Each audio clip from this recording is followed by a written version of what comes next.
The freight train looked normal, CSX Railway. 47 cars traveling from Seattle to Chicago, regular business route. The cargo list said electronics, car parts, and cloth. Nothing strange, trains like this crossed America every day. Nobody noticed them, but cars 17, 23, 31, 38, and 42 were different. From the outside, they looked like normal boxcars. Rusty, old, the same as thousands of others. But inside, they weren't carrying cargo, they were carrying people. Prisoners hidden in secret rooms built inside the cars. No sound could escape, no light, moving cells traveling at 70 miles per hour across America. TransContinental Logistics, the company running these trains, started in 2018 by Marcus Devine, former railroad boss. Net worth $240 million. His company was good at private freight solutions for rich clients. What did that mean, making people disappear? For 6 years, TransContinental ran a moving prison system. 23 trains, 117 changed cars, traveling all the time, never stopping long enough for inspection, moving human cargo across state lines. Political enemies, unwanted witnesses, business competitors, anyone wealthy clients paid $2 million to move permanently. 847 people transported in those cars over 6 years. Some held for months while clients decided what to do with them. Some let go in faraway places with threats against their families. Some never let go at all, killed, bodies dumped in wild areas during night stops. Evidence scattered across America's huge land. This is Operation Iron Chain, when the FBI discovered that America's rail system had been turned into a weapon, that boxcars were prisons, that right now 23 trains were moving across the country with 156 prisoners hidden inside. And federal agents had one chance to stop them all at the same time before train workers could kill prisoners or cause crashes that would kill everyone on board. If you support FBI agents who stop moving prisons, hit like right now. Kidnapping is an old crime, but keeping victims requires still locations, buildings, warehouses, places that can be found, raided, freed. Law enforcement knows how to handle still targets. But what if the prison never stopped moving? What if victims were always in motion, crossing state lines, areas of control, making investigation nearly impossible? Marcus Devine understood this. Still locations can be attacked. He told investors during a meeting the FBI would later get. FBI raids buildings, but they can't raid trains in motion. By the time they get permission for a specific train, it's crossed 3 state lines. Different area of control, permission is no good. We're always moving, always ahead of law enforcement.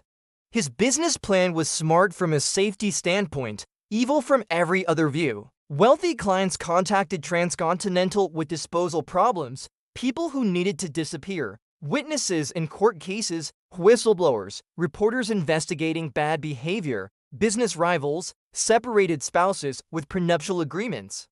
We charge $2 million for permanent moving, Devine explained. Target is grabbed, placed in moving prison, transported for however long client needs. If client wants target released somewhere far away, Montana wilderness, Alaska frozen land, we arrange that. If client wants permanent disposal, we handle that too. No traces, no evidence, person just vanishes. The changed boxcars were engineering achievements, outside appearance, normal freight car.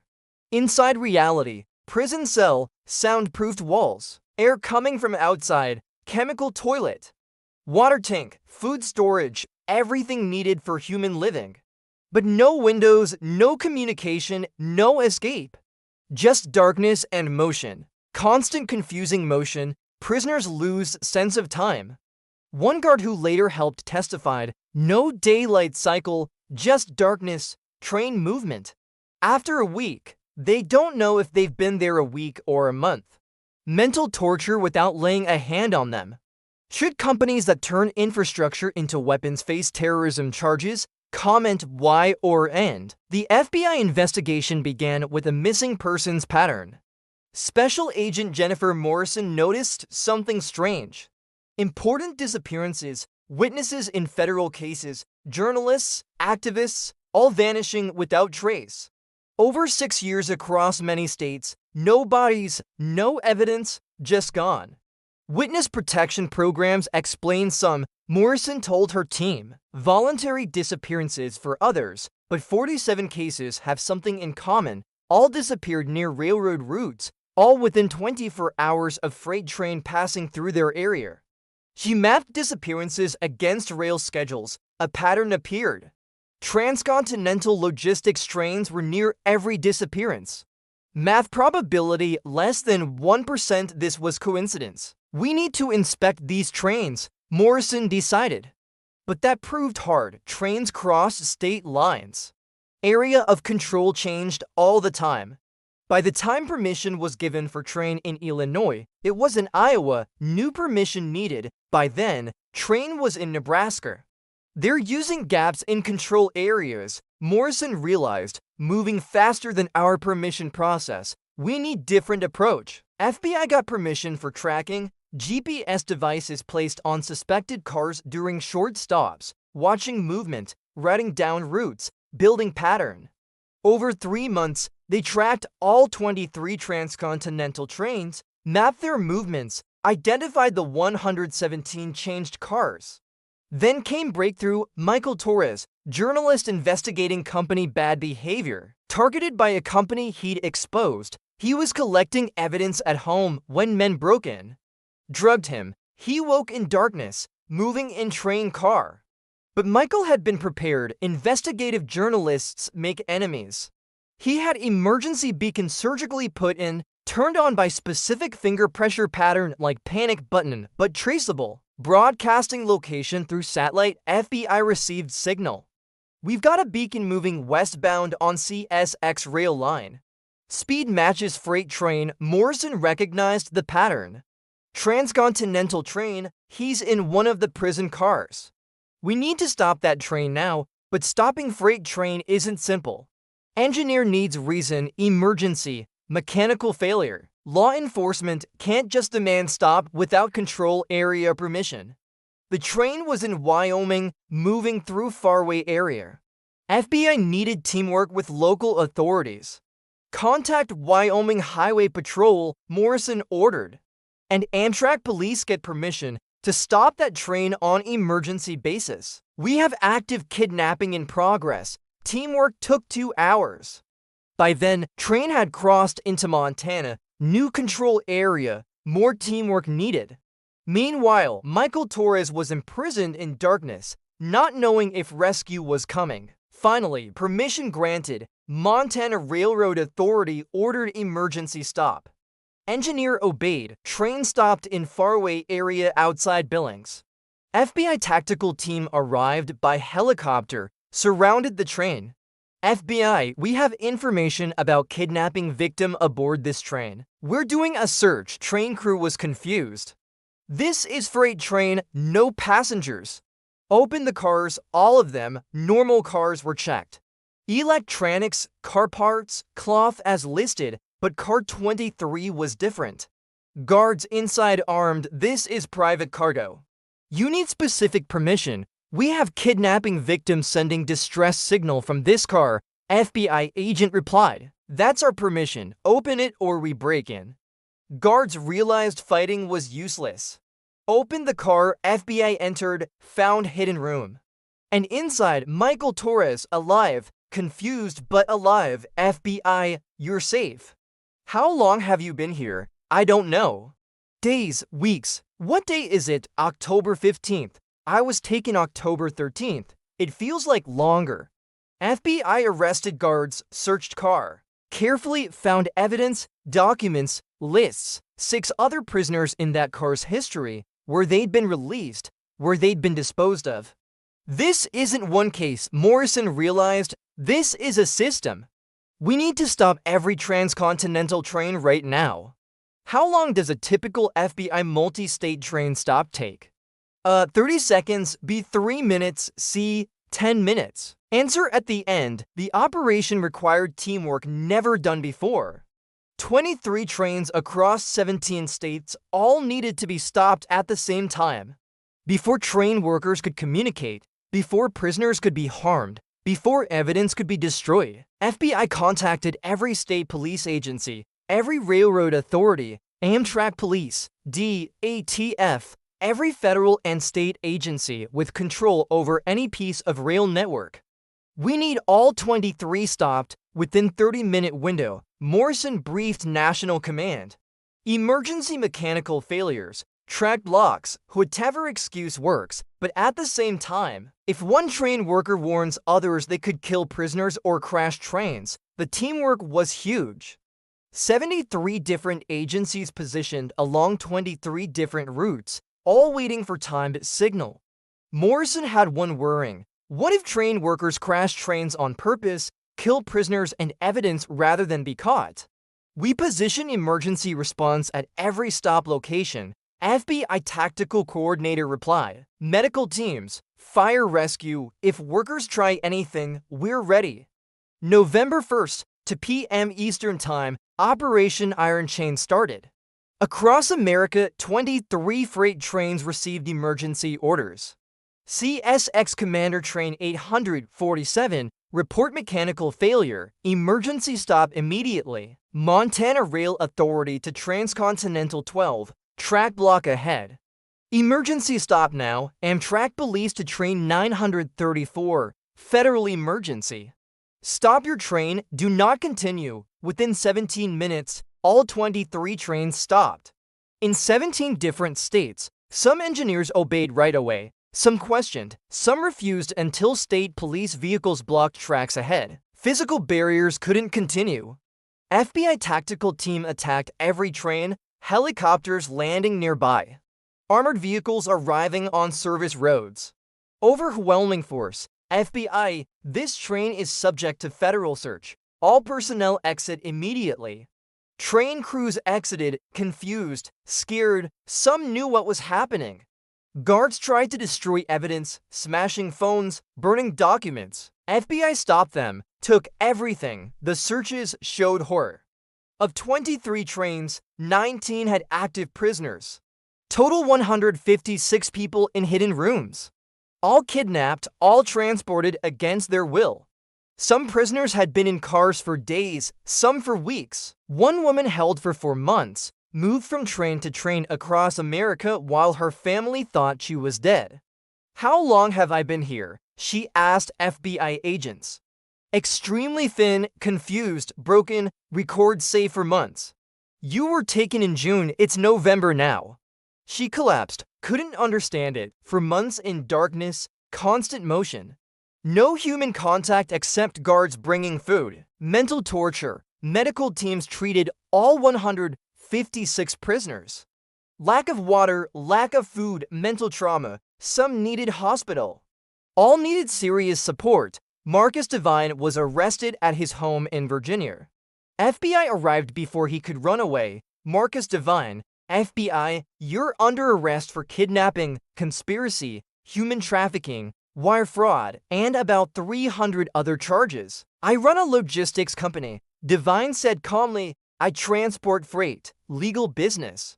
You transport people in prison cars, FBI agent replied. That's not freight, that's kidnapping.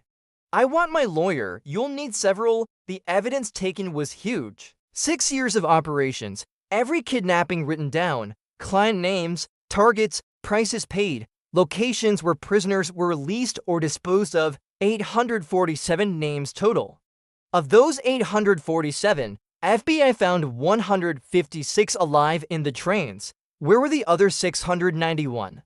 Dead, released, investigation grew bigger. Searching for bodies, survivors, answers. If you believe rail companies must put in security measures to prevent turning into weapons, type SWAT signal. The trials took 3 years. Devine faced 847. Illegal cases, 1 per individual, plus conspiracy, wire fraud, unauthorized operations, money laundering, RICO violations. His defense, clients hired me for legal witness relocation services. If some clients had wrong intentions, I wasn't aware. I can't be responsible for misuse of my services. You built secured rail units, the prosecutor argued.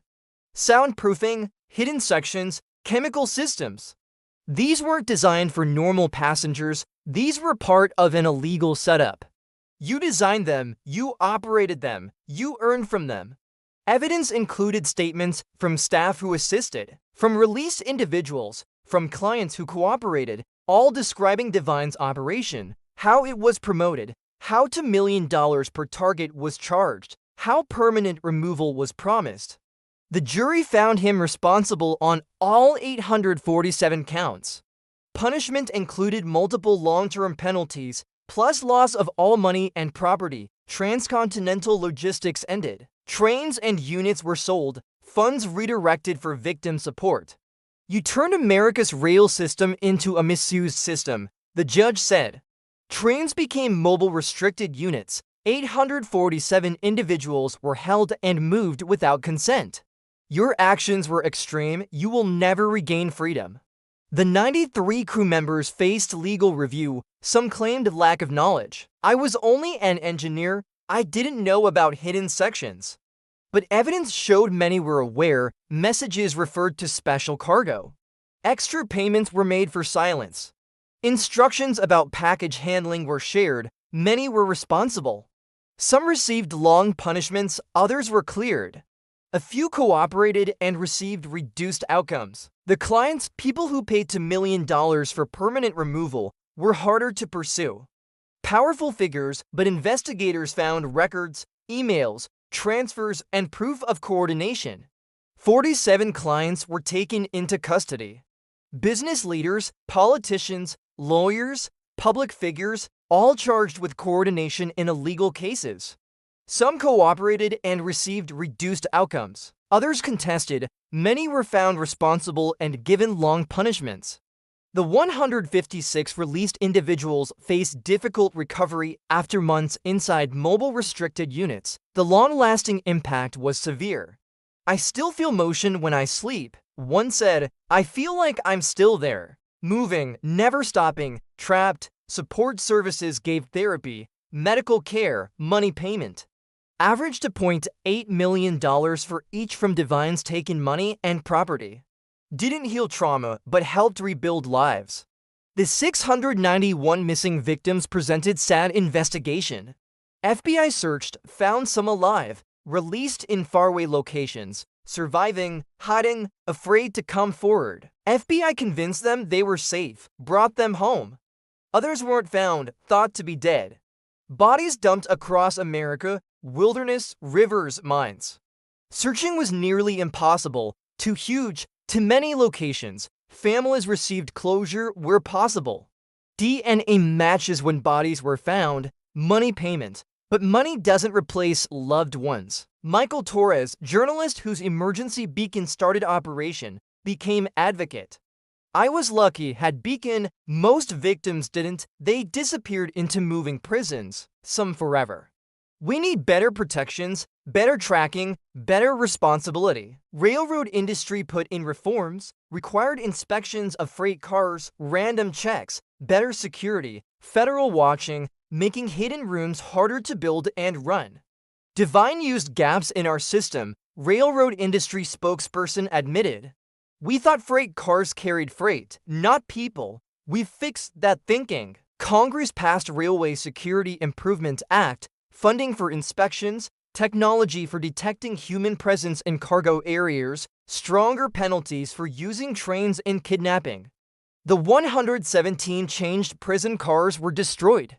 Public demonstration crushed, melted, recycled into memorial sculpture. These cars were prisons. Now they're art, reminding us to stay alert. FBI created task force watching freight companies, looking for similar operations. Devine wasn't first to turn infrastructure into weapon, task force leader said. He won't be last, we're watching, here's the answer. Most FBI multi-state train stops take hours to organize across control areas. Operation Iron Chain took 17 minutes to stop all 23 trains at the same time across 17 states because of teamwork never done before. FBI positioned people near every train, got blanket emergency permissions, and did it with military exactness. Every minute mattered because train workers could have communicated warnings, killed prisoners, or caused crashes. Speed saved 156 lives. 156. Think about that. 17 minutes, 23 trains, 17 states, perfect teamwork. One mistake and prisoners could have died or trains could have crashed. Perfect doing under impossible pressure. Could you organize 17 state agencies at the same time? Would you trust them all to do it perfectly without practice? 3 questions. Should freight companies face required inspections to prevent human trafficking? You believe other industries have been similarly turned into weapons? If you were imprisoned in moving train for months, would you keep hope of rescue? Hit like if you stand with Michael Torres, whose emergency beacon saved 156 lives, with Agent Morrison, who organized the largest at the same time train stop in history, with every prisoner who survived moving hell. Subscribe, where we expose turned into weapon. Infrastructure, where we prove that criminal innovation demands equal law enforcement innovation. Where we honor agents who stop moving prisons. When trains become prisons, brings them to a halt. Tactical exactness, zero tolerance, shield or silence. Which side are you on? Marcus Devine is in Supermax now. Alone in cell, he'll never see freedom. His $240 million fortune is gone. His trains are scrap. His name means evil. But 156 people breathe free air because Michael Torres had a beacon. Because Agent Morrison connected patterns. And because 73 agencies work together perfectly. Never think infrastructure is just infrastructure. Never ignore missing persons patterns. Never believe that constant motion means untouchable. The signal went out on 23 trains across 17 states where 156 people lived in darkness, and freedom arrived with FBI badges and helicopter rotors. Because one journalist was prepared, and because America proved that moving prisons are just prisons that haven't stopped yet.